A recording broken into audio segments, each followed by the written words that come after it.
ನಿಮ್ಮ ಕೈಕಾಲು ನೋವು ಬರೋದು, ಮಂಡಿ ನೋವು ಬರೋದು, ಮತ್ತು ಜಾಯಿಂಟ್ಗಳೆಲ್ಲ ಪೇನ್ ಬರುತ್ತೆ, ಬೆನ್ನು ನೋವು ಬರುತ್ತೆ, ಸುಸ್ತಾಗುತ್ತೆ, ಟೈರ್ಡ್ನೆಸ್ ಜಾಸ್ತಿ ಆಗುತ್ತೆ ಅಂದರೆ ನಿಮ್ಮ ಮೈಯಲ್ಲಿ ಕ್ಯಾಲ್ಸಿಯಂ ಕಡಿಮೆ ಆಗಿದೆ ಅಂತ ಅರ್ಥ. ಯೂಶಲಿ ಕ್ಯಾಲ್ಸಿಯಂ ಕಡಿಮೆ ಆಗೋದು ಹೆಣ್ಮಕ್ಳಲ್ಲಿ ಜಾಸ್ತಿ. ಇದಕ್ಕೆ ನಾವು ಕ್ಯಾಲ್ಸಿಯಂ ಡೆಫಿಷಿಯನ್ಸಿ ಅಂತ ಅಂತೀವಿ. ಕ್ಯಾಲ್ಸಿಯಂ ಡೆಫಿಷಿಯನ್ಸಿ ನಮ್ಮ ಮೈಯಲ್ಲಿ ವಿಟಮಿನ್ ಡಿ ಕಡಿಮೆ ಇದ್ರೂ ಆಗೋ ಚಾನ್ಸಸ್ ಇರುತ್ತೆ.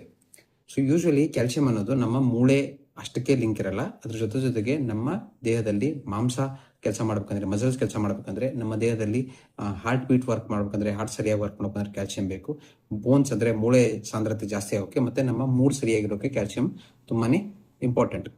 ಸೊ ಇವಾಗ ನೀವು ಕ್ಯಾಲ್ಸಿಯಂ ಕಡಿಮೆ ಆಗಿದೆ ಅಂದರೆ ಫಸ್ಟು ನೀವು ಕ್ಯಾಲ್ಸಿಯಂ ಟೆಸ್ಟ್ ಮಾಡಿಸ್ಕೊಳ್ಳಿ ಮತ್ತು ವಿಟಮಿನ್ ಡಿ ಟೆಸ್ಟ್ ಮಾಡಿಸ್ಕೊಳ್ಳಿ. ಜೊತೆಗೆ ನಿಮ್ಮ ದೇಹದಲ್ಲಿ ಕ್ಯಾಲ್ಸಿಯಂ ಕಡಿಮೆ ಆಗಿದೆ ಅಂದರೆ ಆದಷ್ಟು ಕ್ಯಾಲ್ಸಿಯಂ ಮಾತ್ರಕ್ಕಿಂತ ಡಯಟ್ರಿ ಕ್ಯಾಲ್ಸಿಯಂ ಅಂದರೆ ನಿಮ್ಮ ಊಟದಲ್ಲೇ ಕ್ಯಾಲ್ಸಿಯಂ ಜಾಸ್ತಿ ಮಾಡ್ಕೋಬೇಕು. ಕ್ಯಾಲ್ಸಿಯಂ ಅಂದರೆ ಹಾಲು ಮೊಟ್ಟೆ ಅಷ್ಟಕ್ಕೆ ಸೀಮಿತ ಇರಲ್ಲ. ನಮ್ಮ ದೇಹದಲ್ಲಿ ಉತ್ತಮವಾಗಿ ಕ್ಯಾಲ್ಸಿಯಂ ಬೆಳವಣಿಗೆ ಆಗಬೇಕು ಅಂದರೆ ಒಂದು ಉತ್ತಮವಾದ ಆಹಾರ ಅಂದರೆ ಅದು ರಾಗಿ ನೀವು ಡೈರೆಕ್ಟಾಗಿ ತಿಂದರೆ ಅಷ್ಟು ಕ್ಯಾಲ್ಸಿಯಂ ಮೈಗೆ ಬರಲ್ಲ. ರಾಗಿನ ಫರ್ಮೆಂಟ್ ಅಂದರೆ ರಾಗಿನ ಹಿಂದಿನ ರಾತ್ರಿ ನೆನೆಸಿಟ್ಟು ಬೆಳಗ್ಗೆ ಎದ್ದು ಇಡ್ಲಿ ದೋಸೆ ಆ ಥರ ಮಾಡಿ ತಿಂದರೆ ನಿಮ್ಮ ಮೈಯಲ್ಲಿ ಕ್ಯಾಲ್ಸಿಯಂ ಡಿಪಾಸಿಷನ್ ಆಗೋದು ಜಾಸ್ತಿ ಆಗುತ್ತೆ. ಈ ಥರ ಯಾರಿಗಾದರೂ ವೀಕ್ನೆಸ್ ತೊಂದರೆ ಇದ್ದರೆ ಅವ್ರಿಗೆ ಈ ವಿಡಿಯೋ ಶೇರ್ ಮಾಡಿ. ಧನ್ಯವಾದ.